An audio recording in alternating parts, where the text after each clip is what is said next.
안녕하세요. 제니퍼의 뻔한 인문학 제니퍼입니다. 주유는 삼국지에서 멋지게 등장하죠. 모두가 알다시피 적벽대전의 영웅이죠. 하지만 여기까지입니다. 그의 계략은 모두 제갈량에 의해서 간파되고 결국 화병으로 죽은 것으로 묘사되고 있습니다. 실제 삼국지에서 주유의 진실 궁금하지 않으세요? 시작에 앞서서 아직까지 뻔한 인문학 구독자가 아닌 분께서는 구독 버튼 꾹 부탁드리겠습니다. 바로 시작할게요.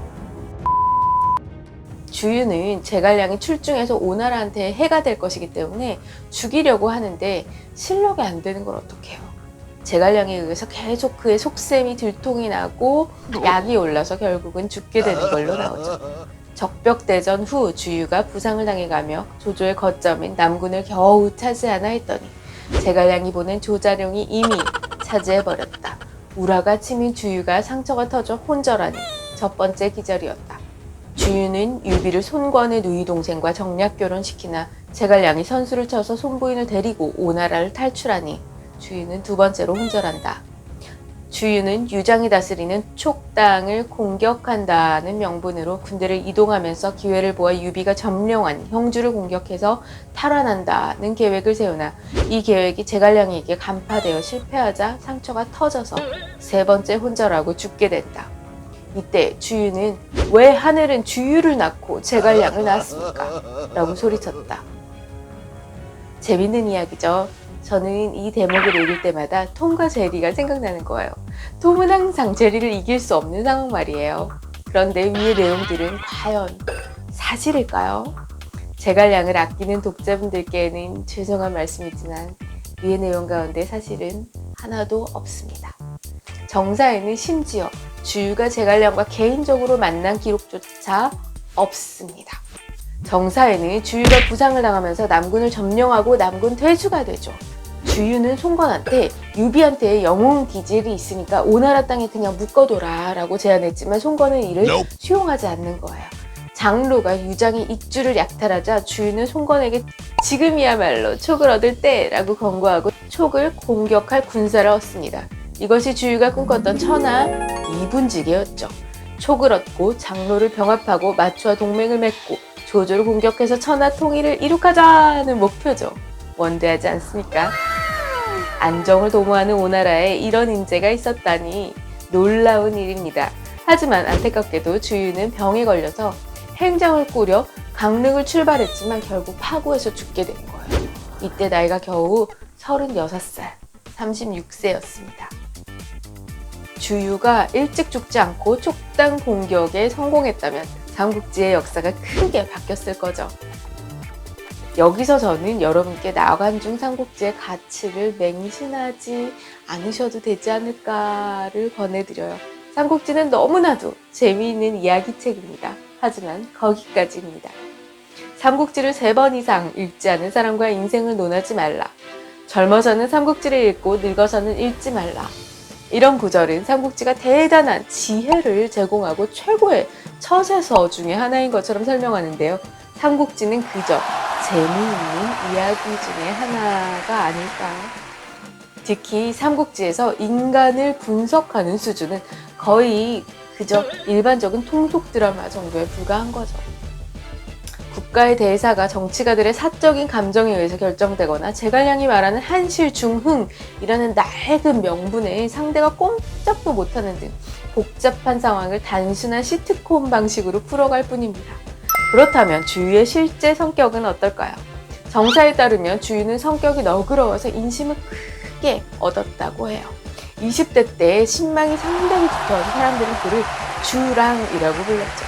주유와 사이가 나빴던 유일한 사람은 정보였다고 합니다. 하지만 그런 정보에게조차 주유가 몸을 낮추고 경청했기 때문에 나중에 정보는 감탄하면서 주유와의 사귐은 마치 스스로 술이 취한 것을 모르는 향기로운 술을 마시는 것과 같다를 극찬했습니다. 손권은 주유는 영웅답고 장렬하고 담력과 지략이 보통 사람을 넘기 때문에 조조를 물리쳤다. 이로써 오나라가 형주의 세력을 뻗을 수 있었다고 합니다. 종합하자면 주유는 건장하고 뛰어난 자태를 가졌을 뿐만 아니라 탁월한 능력의 소유자이면서도 겸손함을 몸에 익히 지킨 사람이었습니다. 참 멋지죠? 한마디로 거의 완벽에 가까운 사람이었죠. 그렇다면 이런 주의를 왜 나관중의 삼국지에서는 왜곡했을까요? 역으로 질문해 볼게요.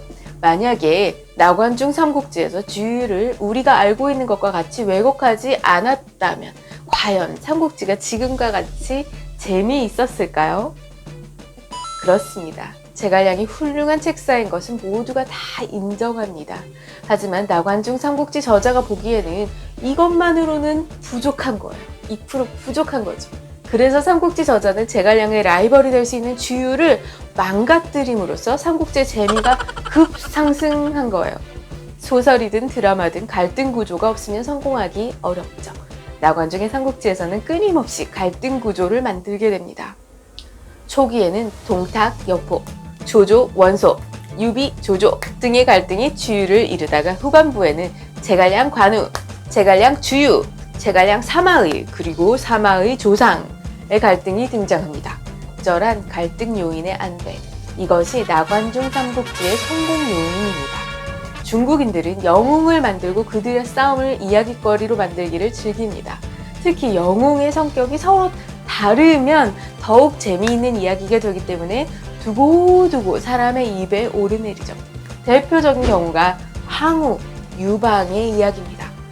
그런데 이 과정에서 사실과는 다르게 너무 전형적인 성격의 묘사가 이루어지게 돼요. 대중들은 전형적인 성격의 묘사를 잘 기억하는 법이니까요. 항우는 자물성이 없고 힘만 세고 우직한 반면 유방은 도량이 넓고 참을성이 강하고 지략이 뛰어난 사람으로 그려집니다. 똑똑하다는 거죠. 사실 이면에는 유방은 교활하고 철저히 자기중심적이고 비굴한 모습이 숨겨져 있는 거예요. 항우는 오히려 강직하고 솔직하고 당당한데 이 측면은 잘 나타나지가 않는 거예요.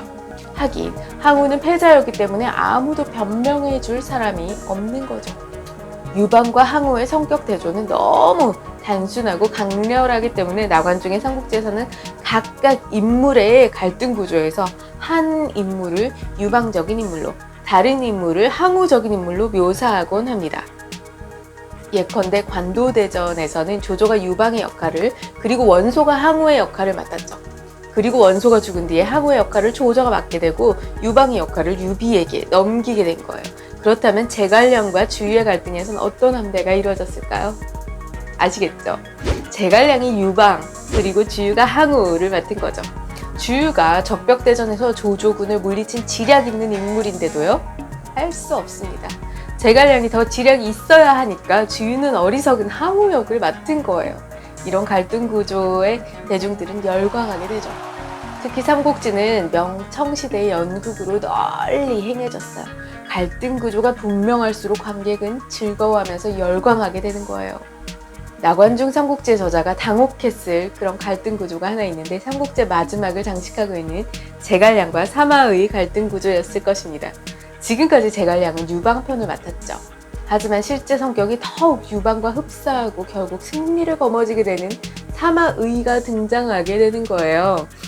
사마의는 신중하고 유연하고 합리적이고 자신의 생각을 결코 겉으로 드러내지 않는 성격이죠. 유방의 성격에 더 흡사한 성격인 거예요. 나관중 삼국지를 꼼꼼히 읽으신 분들은 제갈량의 성격이 책의 말미로 갈수록 왜 이상하다, 변하지 라고 바뀌는 것을 느끼셨을 거예요. 주유와 갈등할 때는 당당히 유방의 역할을 맡았는데 더욱 음흉한 사마의를 상대하다 보니까 제갈량이 할 수 없이 항우 캐릭터를 맡게 된 것이죠. 사마의와의 갈등에서 제갈량은 강경하고 이데올로기적이고 경우에 따라서는 다혈질이에요. 이와 같이 제갈량과 사마의의 성격이 대조적일 때 대중은 더욱 열광하면서 그게 몰입하게 되는 거죠. 주유는 나관중의 삼국지에서 극심하게 왜곡된 사람입니다. 조조라는 강력한 적을 맞이해서도 의연한 태도와 담력, 그리고 결단성 있는 지도력을 발휘하면서 적은 병력으로 대병을 크게 이겼습니다. 이것이 결국 삼국의 정립을 가지고 오죠. 주유는 뛰어난 군사 지휘자였을 뿐만 아니라 높은 지혜와 인품 그리고 도량을 갖춘 사람이었어요. 이상 살펴본 바와 같이 나관중 삼국지에서 주유의 실제 모습을 심하게 왜곡한 것은 그저 제갈량의 비범함을 돋보이게 하기 위한 것이었습니다. 여러분 재밌으셨나요? 지금까지 제니퍼의 뻔한 인문학 제니퍼였습니다. 여러분 영상이 재미있거나 유익했다면 아래쪽에 있는 좋아요 그리고 구독과 알림 꼭 부탁드리겠습니다. 다음에는 더 재미있고 유익한 영상으로 찾아뵐게요. 감사합니다. 여러분 안녕.